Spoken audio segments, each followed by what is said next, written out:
Hello, fam, and welcome back. This is a continuation of our previous video that I said I was going to split because I didn't want it to be too lengthy. Now, I'm going to be giving more questions, and of course, like I said, I'm going to be giving you something that is a tip on how to ensure that these discussions are actually beneficial.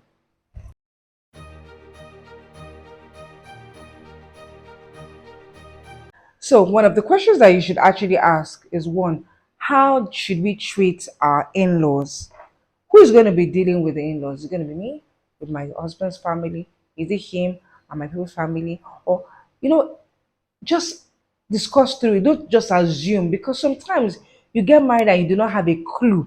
Especially when you're a young bride or a young husband, you don't know, okay, who is supposed to be doing what. And those little things can cause a rift between husband and wife when they feel as if, shouldn't you have done this? You knew that mama was coming, or papa was coming. Why didn't you know? I'm maybe like, but nobody called me. Or some, be careful not to allow such things actually be a problem. So but if you have dealt with it before, then there's already an expectation, there's already something that you can use to help handle such a situation if the need ever arise, or when the need arise.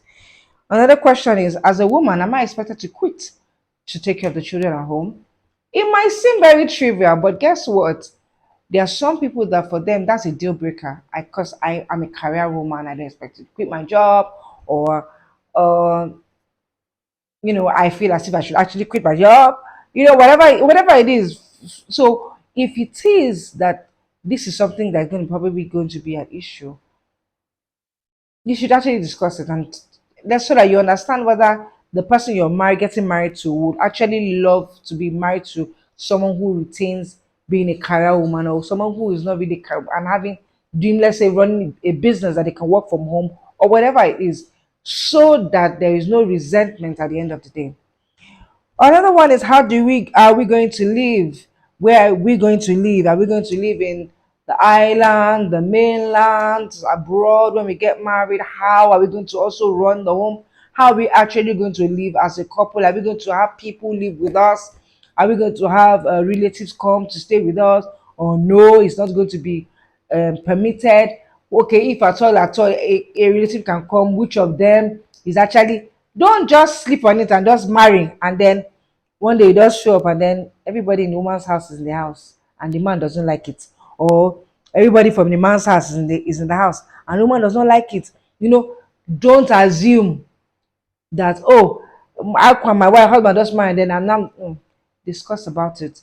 Let it be something that, because you'll be surprised, that might just be a deal breaker for you, because when your spouse is insisting that someone that you know that you probably will not be able to work with is the person that he actually wants to come stay with you in the house, for instance, or you feel like you're the one that doesn't even want a relationship at all, and your husband is saying, no, let your sister stay in her father's house. I would actually be sending money out to help him. And you're saying, why can't my sister stay in my house? This is something that you must discuss. Another one is, what are the boundaries that you should set for the opposite sex? Very important, because as we all know, that other woman, that other man outside of your home is known to, can actually destroy your home. So it's very important, very key that you guys know that, look, if this is this gets to this particular point, I have to draw set a boundary between the opposite sex, and this is how we're going to decide. People know that, yes, I'm now married, I'm a married man, I'm a married woman. Healthy boundaries. Should I actually be very receptive to your male friends? Should I be actually very receptive to your female friends? How should I deal with them that makes it a healthy boundary? Because sometimes the other man does not have to be someone very far. It can be a friend that both of you are aware of. But should the person just be so, attached like that, like as if, okay, bachelorship just continued? Or exactly what kind of, you know, what setting should it now be when we now eventually get married, so that we do not get ourselves into issues? Another one is, how do we settle arguments or address difficult conversations? How do we address them? Are we going to be the type that we say there's some people that will say, you know what, once it's then in night time, where is peace and quiet, we'll discuss it. When nobody's angry anymore, we'll discuss it. Or are you the type that will say, oh no, let us try and discuss it whenever when even though it's heated, but we should choose our words, whatever works for you. But the idea is that you want to have like something that will work for your union, for your family, so that those difficult conversations are actually addressed. And instead of entering into conflict, you're actually having healthy conversations. Another question could be, how do we handle our spiritual life, especially if you guys are both, for instance, having separate, two different religions. For instance, you don't want the other person to feel deprived, so you want to talk about it. Even if you both of you are also having the same religion, you also want to discuss about certain things. When is it? If I'm, for instance, are you going to be fasting every time? Or how are we going to be doing fasting? Are we going to be kind of family that will have, okay, once a month we are fasting as a family, whatever it is, that because it's important that your spiritual life is actually sound and solid. Another thing is, what are your thoughts about divorce? It's important that you actually discuss that kind of thing with your spouse, because there's some people that, because of where they've come, they've even said it that, if this thing happens, well, I can't take this, or they already have that in back of their mind that, you know what, I am not going to slug it out with anybody or with any man or any woman. If they try me, I divorce them. And why some people are like, you know what, I don't think that's the right idea. We should actually work together to ensure that divorce is not an option. You have to discuss it. Then you also have to discuss about the triggers. What are the triggers that whenever you see, you know that this is a deal breaker for me and I cannot carry on? For some people, for some, it can be disrespect. For some, it could be adultery.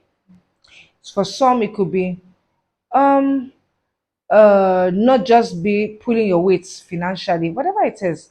What are the things that can be a trigger that make you feel like this one is a bad marriage and I cannot just take it any longer?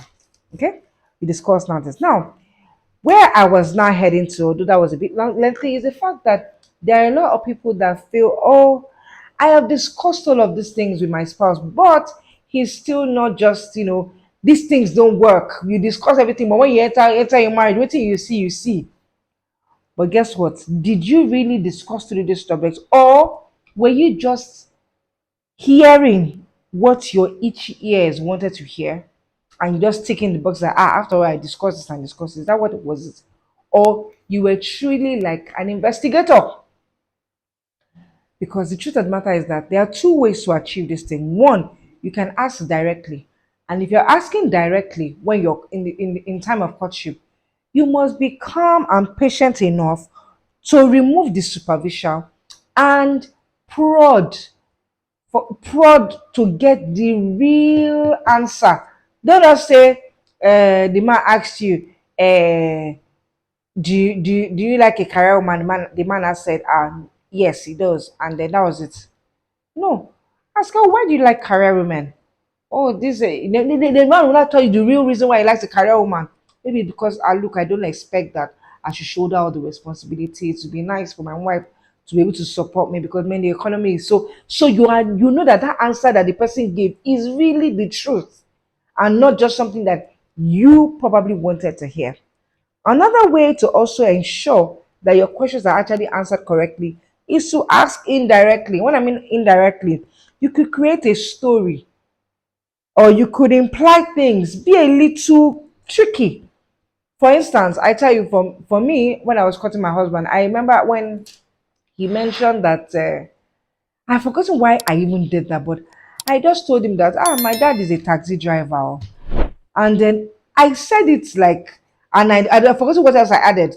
So he was just wondering, if your dad is a taxi driver, doesn't matter to me. But the essence of my conversation was just to find out if he was the kind of person that was concerned about pedigree, background. When he now found out that my father was a medical doctor, he was like, so your father is a medical doctor, and you're not saying he's a taxi driver. I said, well, because I just wanted to know the kind of person that you really were, or if you actually will tick that particular box. That's okay.